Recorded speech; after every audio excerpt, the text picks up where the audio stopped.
sur la 802e édition de la foire de Beaucroissant qui se déroulait ce week-end à une trentaine de kilomètres de Grenoble. Avec cette année le retour des volailles et le premier concours du goût Nos grands produits is here qui a récompensé producteurs de miel, jus de fruits, produits laitiers ou carnets. Depuis la crise du Covid, les professionnels peinent à embaucher. Le secteur a du mal à se départir d'une mauvaise image, trop d'heures, trop de pression pour des salaires pas assez attractifs. Une grande enseigne professionnelle de Sassenage a tenté de réunir patrons et candidats sans trop de succès. Et puis toute la semaine, des centaines d'amateurs de parapente, deltaplane, montgolfières venus du monde entier vont prendre d'assaut le ciel de Saint-Hilaire-du-Touvet et Limbin pour la 50e Coupe Icare. Didier Poyer, coprésident de cette grand-messe du vol libre, est l'invité du JT. Bonsoir à tous, ravi de vous retrouver dans ce JT du lundi 18 septembre 2023.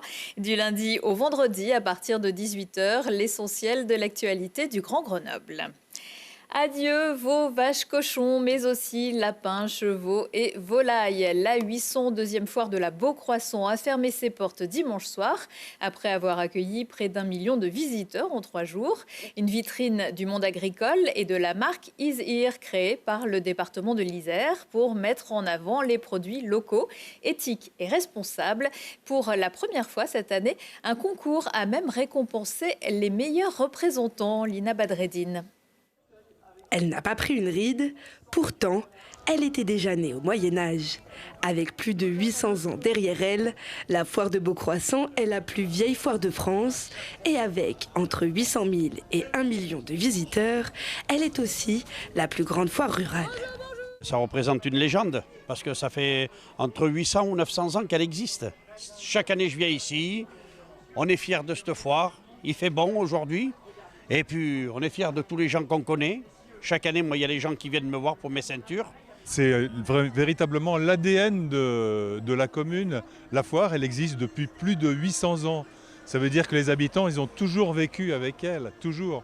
Et ils sont impliqués partout, les parkings, les buvettes, les associations, partout. Et pour sa 802e édition, la foire de Beaucroissant a accueilli un petit nouveau, le concours du goût Nos grands produits is here, marque lancée par le département en 2018. Un concours qui a réuni plus de 100 produits de 70 producteurs, une façon pour le département de rappeler que manger local, c'est bien, mais quand c'est bon, c'est encore mieux. Les gens ne savent pas forcément qu'il y a des produits d'une telle qualité dans notre département. Il faut aujourd'hui les promouvoir et les mettre en concurrence les uns les autres avec une grille de sélection. Ça nous a permis aujourd'hui de sortir des produits qui sont vraiment hors du commun. Ça représente la valorisation d'un travail avant tout. C'est vrai que ça fait plaisir d'être récompensé sur un produit où on passe du temps et notamment avec une matière première qui vient avec quasiment tout d'Isère. Donc voilà.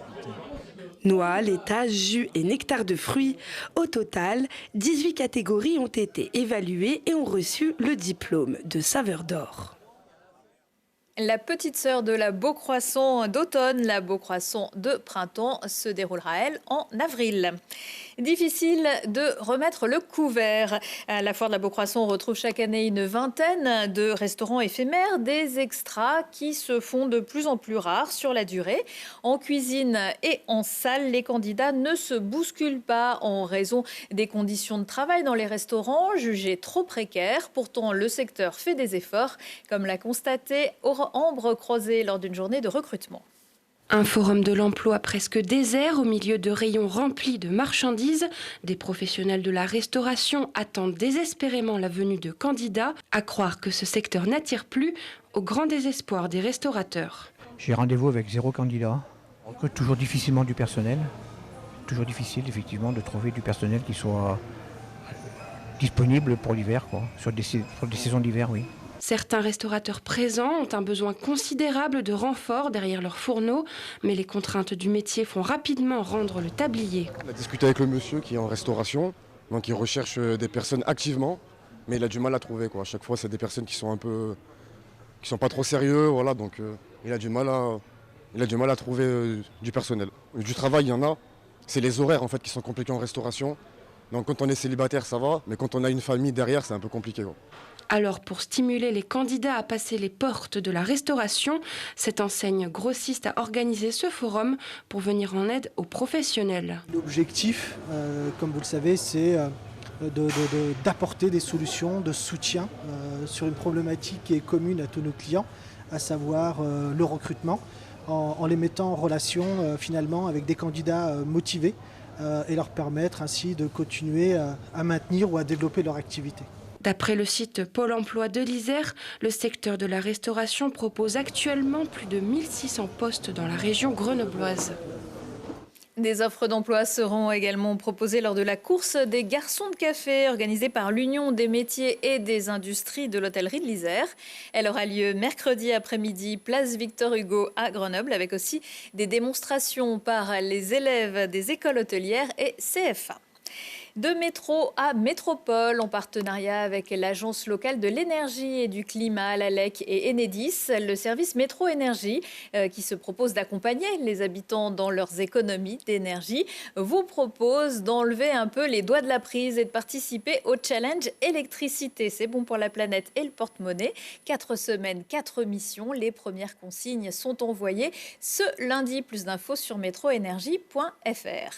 Énergie et décroissance aussi dans les résultats sportifs du week-end. La confiance est bien retrouvée pour les brûleurs de loups qui sont allés battre Anglette vendredi. Victoire 4-0 et un nouveau blanchissage pour le gardien grenoblois. C'est le cas aussi pour le gardien du GF38, sauf que cela fait 4 matchs que le score reste bloqué à 0-0. Le GF reste la seule équipe invaincue de Ligue 2. Pas de but encaissé, mais pas de but marqué non plus. Les grenoblois sont 4e de Ligue 2.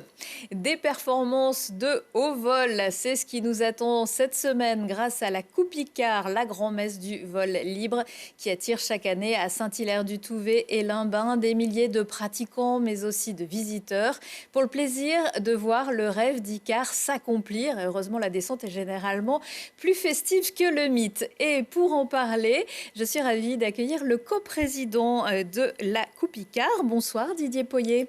Bonsoir. La Coupe Icare célèbre cette année son 50e anniversaire. Un demi-siècle, ce n'est pas rien. Quel est le secret de votre longévité ? Eh ben déjà, il faut remercier donc les équipes précédentes qui ont apporté des pierres petit à petit à cet édifice qui en a fait un monstre. Voilà. Un gentil monstre. Un gentil monstre. Et je remercie Daniel Raymond-Pernoud qui nous a légué un beau patrimoine. Oui, c'est lui le premier qui a eu cette idée un peu folle. C'est parti d'un pari et il a tenu 48 ans les rênes de cette association. Cette association qui se démène chaque année pour offrir un spectacle merveilleux qui se voit de partout. Parce que quand on est en Beldon en face, on a aussi une belle vue sur tout ce qui va se passer. Je le disais, des milliers de spectateurs, on en voit quelques-uns, des dizaines de milliers même. Oui, on est entre 90 000 et 110 000 spectateurs chaque année. Et pour les participants, on est autour de 10 000 même. Pour les participants, non, on est à peu près à 1 millier de pilotes parapentistes. Mais moi j'étais déjà partie sur le 100e anniversaire. Voilà. Et il y a une douzaine de disciplines qui sont représentées parce qu'on pense souvent, ça a commencé avec le delta, je crois. Tout à fait. Et puis c'est au fil des ans que le parapente est devenu un peu plus présent. Et puis aujourd'hui, une douzaine de disciplines. Voilà, en fait, la Coupe Icare, c'est un agglomérat de différentes activités. Je pense au paramoteur, au Festival international du film du vol libre, à Icarnaval. Il y a même des oiseaux parfois. Il y a les aigles du Léman qui viennent nous voir chaque année. Il y a des artistes de rue. Ouais, des tas d'animations, tout ça, ça fait rêver, mais c'est quand même un peu plus compliqué que de faire du vélo. Pour la Coupe Icare, on voit les gens se jettent littéralement dans le vide, mais on rigole pas avec la sécurité chez vous. Tout à fait. La sécurité, les parapentistes, notamment à Icarnaval, sont contrôlés, leurs équipements sont contrôlés avant le décollage. Alors, vous le disiez, l'Icarnaval, c'est vraiment la tête d'affiche, la tête de pont de la Coupe Icare. Ça a été créé en 1983 et ça a grandement participé à cette renommée. C'est quelque chose d'un peu fou. C'est totalement fou parce que il y a des gros déguisements, des déguisements rigolos aussi. Et je pense que tout le monde a en tête des déguisements un peu insolites. Ouais, et puis de voler comme ça à plusieurs, ça paraît fou, mais tout est bien cadré, tout est bien encadré. Tout est bien encadré, tout à fait. Ouais. Et cette année, le public aussi est invité à se déguiser. Alors en effet, cette année, pour la 50e, on invite le public à venir déguiser le samedi pour participer à un bal masqué. Ce sera le samedi. C'est un événement qui fait vibrer tout le plateau et même au-delà, les écoles, toutes les collectivités se mobilisent. Tout à fait. Cette année, les écoles du plateau des Petites Roches ont fabriqué un déguisement qui volera samedi. Avec et dimanche. Ils auront la joie de voir leur déguisement voler. Il y a eu un vol test jeudi. Hier, excusez-moi. Dimanche, et ça s'est bien passé a priori. Ça s'est très bien passé. On pourra remettre ça alors. Un autre moment important, c'est ce qui se passe pendant les Icars du cinéma. C'est votre festival du film, avec cette année dans le jury Claudie Aigneret, qui est aussi la marraine de cette 50e édition. C'est la première spationaute française. Pourquoi avoir pensé à elle ? Eh ben, parce que ça permet de mettre des étoiles dans les yeux des spectateurs. C'est aussi presque du vol libre. Ouais. Voilà. C'est une personnalité évidemment marquante. Aujourd'hui, on connaît beaucoup Thomas Pesquet, mais elle, voilà, c'est une pionnière également. Rassurez-moi, vous m'avez parlé de surprise. Ça ne veut quand même pas dire qu'on va avoir des soucoupes volantes. Non. Ni des fusées. Non, on ne va pas décoller, on ne va pas changer d'atmosphère. On a des jolis spectacles de rue qui sont annoncés aussi bien sur le site de Saint-Hilaire que sur le site de Limbas. Alors, vous êtes bénévole, comme l'autre coprésident, Thibault Lajugie. En tout, vous êtes environ 1300, c'est bien ça ? Alors, pendant l'événement, il y a 1300 bénévoles. Et l'événement ne pourrait pas exister sans les bénévoles. Alors, tout à fait. Cet événement ne peut se réaliser que grâce à eux et à leur participation. Et c'est aussi pour ça qu'il faut venir voir la Coupe Icare. C'est une récompense pour vous. C'est l'aboutissement d'un an de travail. Merci beaucoup Didier Poyer. Je rappelle que vous êtes coprésident de la Coupe Icare, qu'on retrouve tout le programme sur coupe-icare.org et qu'à votre place, mercredi, on retrouvera Claudie Aigneret, la marraine de la 50e Coupe Icare. Merci beaucoup. Merci. Plus que quelques jours pour aller découvrir au musée de Grenoble les œuvres sur papier de Cy Twombly. L'exposition s'achève le 24 septembre. Entre 1973 et 1977, cet artiste américain a réalisé plusieurs œuvres charnières. Voyez le reportage de Lina Badreddine. Voici les œuvres de Cy Twombly, grand artiste américain qui a commencé à travailler au sortir de la guerre dans les années 50 dans le contexte de l'expressionnisme abstrait. Avec une carrière à cheval entre les États-Unis et l'Italie, il s'est imprégné de la culture antique méditerranéenne. Le musée de Grenoble est le premier à avoir acquis un de ses dessins en 1975. Il lui dédie alors une exposition de ses œuvres sur papier entre 73 et 77.